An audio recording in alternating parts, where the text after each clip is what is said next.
From storyflo, this is your daily audio brief for July 18th. It's Brock, July 18th. The sports rundown?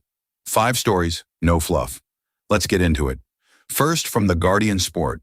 Caitlin Clark pours in career-high 45 points as fever-edge storm and thriller.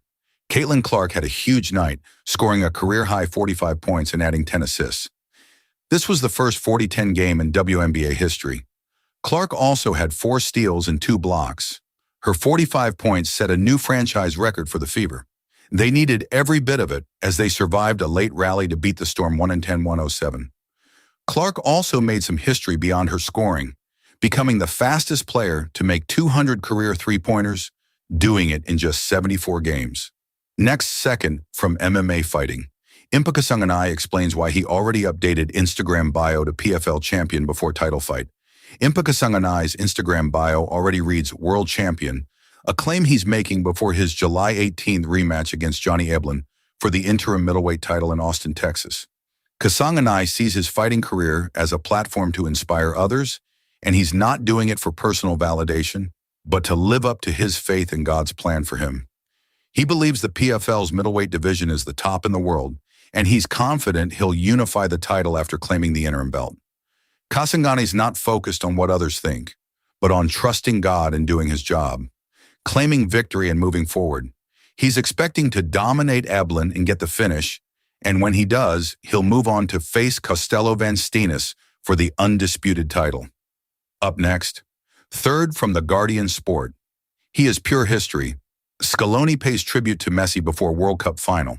Scaloni wary of Spain despite underdog run. Coach calls 39-year-old captain pure history.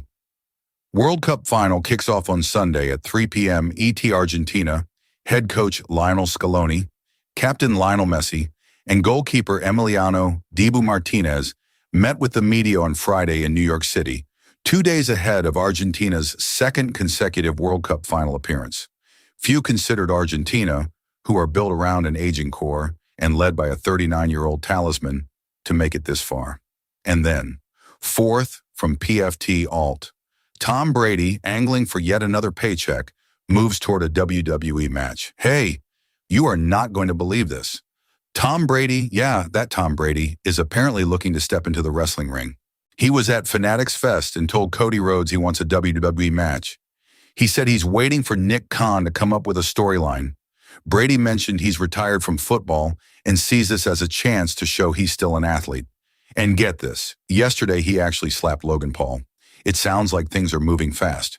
So the guy who's already a Fox analyst, Raiders partner, owns a soccer team, runs an apparel company, has a race boat team, advises Delta, plays flag football, and is a big-time pitchman, he might be adding wrestler to that already massive list.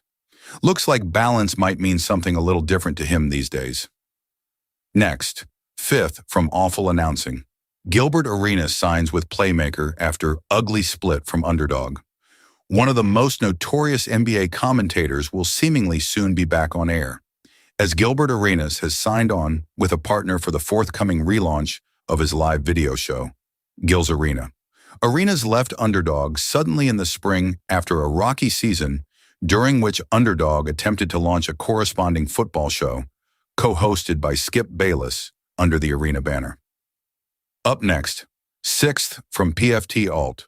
Robert Griffin III hints at a Netflix documentary on the day he tore his ACL.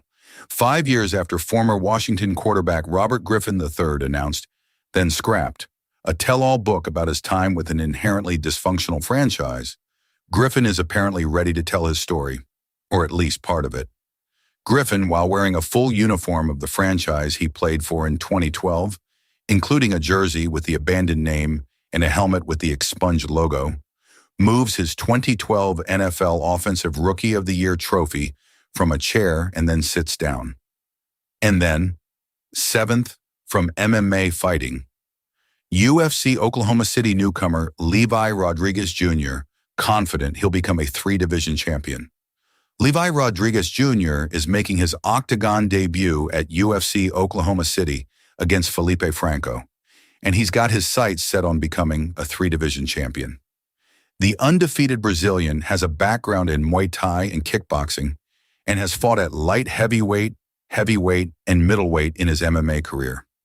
Rodriguez Jr. claims he's been training for this moment since he was 12 years old, and now he's one step closer to making his dream a reality. Rodriguez Jr. joins the UFC after a first-round knockout on Dana White's Contender Series, but that fight was later overturned to a no contest due to a failed drug test. He's since served a suspension and is now ready to make his UFC debut. The 25-year-old is confident in his abilities and promises to put on a great show for the fans, saying, "Every one of my fights is going to be a war." Rodriguez Jr.'s opponent, Felipe Franco, is a 25-year-old Brazilian who's returning to the 205-pound division after a short-notice loss in his promotional debut. Rodriguez Jr. expects Franco to try and take him down, but he's ready for anything. He's not one to talk trash about his opponents, saying, "I believe everyone who's in the UFC has talent and is trying to build a career and improve their family's life." Rodriguez Jr.'s long-term goal is to become a three-division champion, and he's inspired by Alex Pereira's attempt to win a third belt earlier this year. He's confident that he'll be the one to achieve this feat, saying, "I will get to do that one day." With his background and determination, it's clear that Rodriguez Jr. is a force to be reckoned with in the UFC. Next, eighth from the Guardian Sport.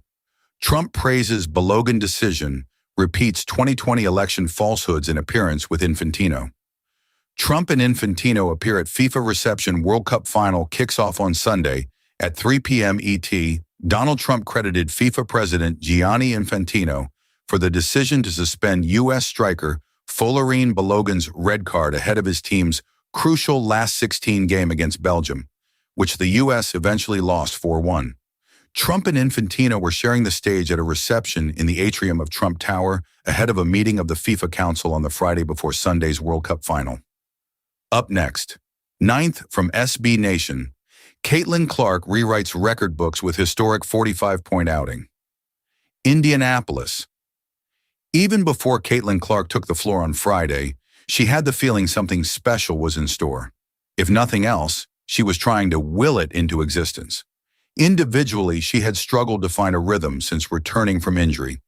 And then, 10th, from the Guardian Sport, Tuchel defiant in face of criticism over decisions in England exit. "I have no regrets." Thomas Tuchel's not backing down, refusing to point fingers after England's World Cup exit. He says there's no use in playing the blame game, and instead he and his team need to learn from their mistakes. That's a tough pill to swallow for fans who are still reeling from the semi-final loss to Argentina. Even Donald Trump has chimed in, questioning Tuchel's decision to turn Harry Kane into a defensive player. But Tuchel's standing firm, saying he has no regrets about his choices.